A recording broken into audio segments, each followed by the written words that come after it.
Assalamualaikum warahmatullahi wabarakatuh. Innal hamdalillah nahmaduhu wa nasta'inuhu wa nastaghfiruh wa na'udzu billahi min shururi anfusina wa sayyiati a'malina may yahdihillahu fala mudilla lahu wa may yudlil fala hadiya lahu asyhadu an la ilaha illallah wahdahu la syarika lahu wa asyhadu anna muhammadan abduhu wa rasuluh ya ayyuhalladzina amanu taqullaha haqqa tuqatih wa la tamutunna illa wa antum muslimun.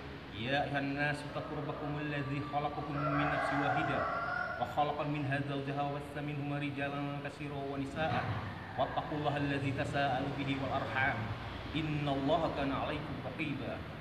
Ya ayyuhalladzina amanu taqullaha wa qulu qawlan sadida yuslih lakum a'malakum wa yaghfir lakum dzunubakum wa may yuti'illaha wa rasulahu faqad faza fawzan 'azima. Amma ba'd.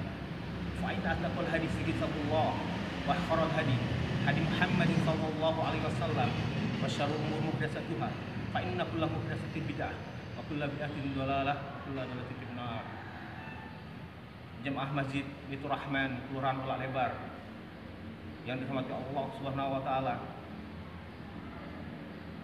Tidak henti-hentinya kita memanjatkan puji syukur atas nikmat yang Allah berikan kepada kita, terutama nikmat iman dan Islam, nikmat hidayah, nikmat kesehatan dan kesempatan, sehingga kita bisa melangkahkan kaki-kaki kita untuk menuju salah satu rumah-rumah Allah dalam rangka melaksanakan ibadah sholat zuhur berjamaah. Salawat serta salam kita sampaikan kepada junjungan kita Nabi Muhammad SAW beserta kerabat, sahabat, seolah kita sebagai pengikut sunnah beliau hingga akhir hayat kelak. Jemaah rahimani rahimakumullah jami'an. Kita ketahui zaman saat ini agama kita telah difitnah oleh orang-orang atau oknum yang tidak bertanggung jawab, yang mengatasnamakan Islam, yang mengataskan nama agama untuk melakukan teror-teror ke sana ke sini yang tidak pernah diajarkan oleh Rasulullah SAW dan tidak pernah juga dilakukan oleh para sahabat radhiyallahu anhu ajma'in.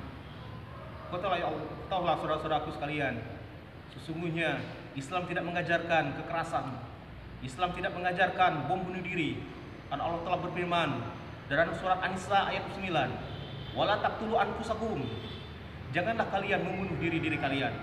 Nah, dengan dalil ini tidak mungkinlah kita membunuh diri kita mengatasnamakan jihad dengan bom bunuh diri. Begitu juga Rasulullah SAW bersabda, "La doror wala diror." Janganlah kalian menyakiti diri kalian dan menyakiti orang lain. Sudah jelas dengan dalil ini, dengan Al-Quran dan hadis Rasulullah SAW telah tegas bahwa radikalisme tidak dibenarkan. Rasulullah SAW bersabda dalam hadisnya, yaitu man qatala wahidan lam yari ratal jannah.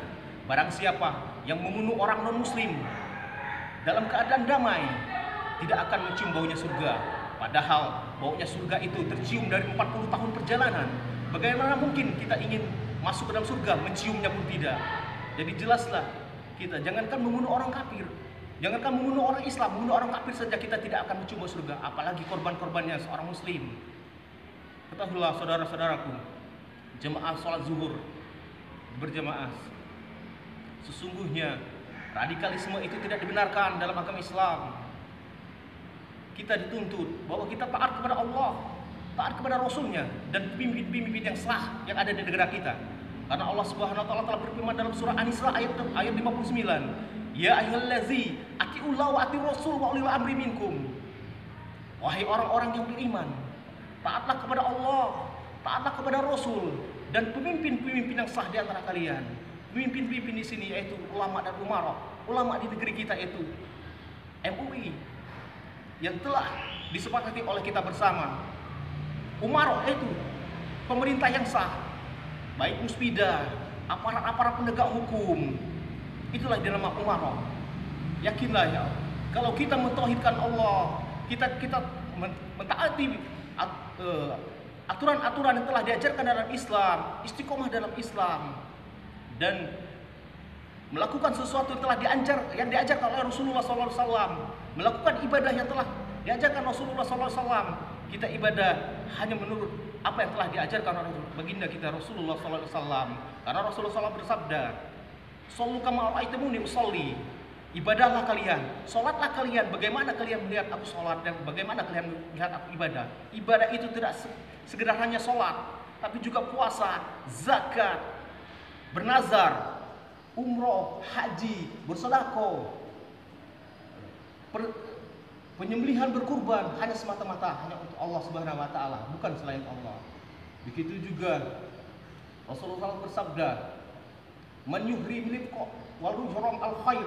Barang siapa tertutup dari kelemah lembutan, maka ia tertutup dari segala kebaikan.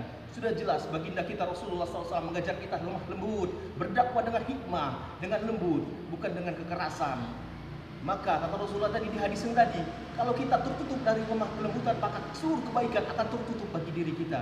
Jadi kita diajarkan Rasulullah harus dengan lemah lembut, berdakwah dengan hikmah, baik dengan lisan maupun dengan perbuatan.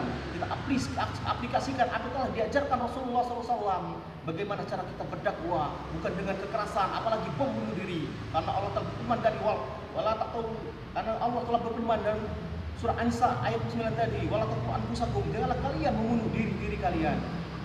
Begitu juga Rasulullah SAW bersabda, man la yarham wala yurham. Barang siapa tertutup dari kebaikan, maka barang siapa tidak jauh dari kebaikan, maka ia akan tidak mendapatkan kebaikan itu. Itu juga karena Islam mengajarkan perperangan itu ada aturannya. Perperangan harus di lapangan terbuka, tidak boleh menghancurkan gedung, tidak boleh menghancurkan objek-objek vital, perkantoran, sekolah-sekolah, tempat-tempat ibadah. Tidak boleh juga membunuh perempuan, orang tua, anak-anak, binatang ternak maupun tumbuh-tumbuhan. Islam mengajarkan peperangan itu di lapangan terbuka, di medan perang. Tidak boleh menyakiti anak-anak, perempuan, orang tua, kecuali perempuan itu mengangkat senjata di medan perang. Jadi perang diajarkan Islam, diajarkan Rasulullah di lapangan terbuka, bukan di tempat pemukiman. Begitu juga Rasulullah mengintai apa di tempat tersebut ada dikumandangkan azan, maka Rasulullah tidak memerintahkan untuk menyerang tempat tersebut, karena Islam mengajarkan perperangan harus di lapangan terbuka, tidak boleh menghancurkan fasilitas-fasilitas umum yang akan memudaratkan kita sendiri dan khalayak ramai. Begitu juga kita ketahui bahwa Islam adalah agama tauhid. Kita hanya mentauhidkan Allah, ibadah hanya untuk Allah Subhanahu wa taala, tidak melakukan syirik. Karena hal-hal yang gaib itu hanya Allah Subhanahu wa taala yang mengetahui. Allah telah berfirman dalam surah An-Naml ayat 65, "Qul la ya'lamu man fis samawati wal ardil ghaiba illallah." Katakanlah, tidak seorang pun di langit maupun di bumi yang mengetahui perkara gaib kecuali Allah. Dan juga kita tidak boleh mempercayai dukun, peramal, keris, pusaka-pusaka yang dianggap bermanfaat. Padahal kita hanya meyakini hanya Allah, karena perbuatan syirik tidak diampuni oleh Allah Subhanahu wa taala. Sehingga kalaupun kita meninggal dunia belum sempat bertobat dari dosa syirik, maka Allah tidak akan mengampuni. Karena Allah telah berfirman dalam surah An-Nisa ayat 8, "Innallaha la yaghfiru ay yushraka bihi wa yaghfiru ma duna dzalika liman yasha wa may yusyrik billahi faqad iftara isman 'azima." Sesungguhnya Allah tidak mengampuni dosa syirik, tapi Dia mengampuni dosa selain syirik. Barang siapa menyekutukan Allah, maka dia telah berbuat dosa yang besar. Jemaah salat zuhur, semoga yang dimuliakan oleh Allah Subhanahu wa taala. Demikianlah kultum yang bisa kami sampaikan. Benar yang hanya dari Allah dan Rasulnya, salah dari saya pribadi. Semoga Allah mengampuni kita semua. Lebih kurangnya kami mohon maaf. Wallahu a'lam bishawab. Barakallahu lakum bil kitab wa sunnah wa astaghfiruhu innahu ghafurur rahim. Kita tutup dengan doa kafaratul majelis. Subhanakallah wa bihamdika asyhadu an la ilaha illa anta wa astaghfiruka wa atubu ilaik. Assalamualaikum warahmatullahi wabarakatuh.